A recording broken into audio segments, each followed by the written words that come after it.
A new law is restricting how your home is powered. Gas furnaces and water heaters installed in Colorado must adhere to strict emission standards beginning this year. Although safer for the environment, costs, they're going to be higher. News 5's Owen Skornick-Hayes spoke with an HVAC expert who explains the change. Alex Allen has been getting up to speed.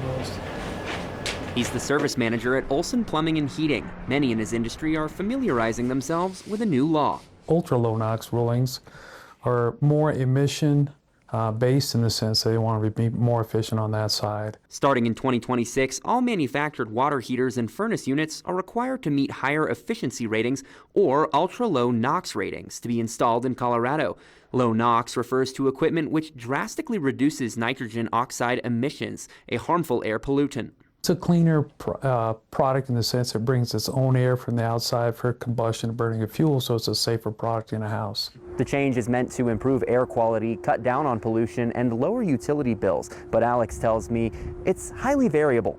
Efficiency is driven by usage. So if you have a known usage, where you run X amount of hours and you put a higher efficiency furnace in there, yes, you can have savings. Alex tells me companies may charge anywhere from $7,000 to $10,000 to install these emission-compliant models. Older, non-compliant models cost roughly $5,000. But there's a loophole for those looking to save money. If you have purchased previous products and you sell it by a certain time frame, they'll allow that on some products. That means older, now non-compliant models in stock, which have yet to be sold, are grandfathered in. You can still have them installed for a fraction of the cost. If the distributor has it, by all means. Once standard equipment is sold out, it will no longer be available in the state. In Colorado Springs, Owen Skornick-Hayes, News 5. Owen, thank you. We put together some of the other new state laws that went into effect January 1st.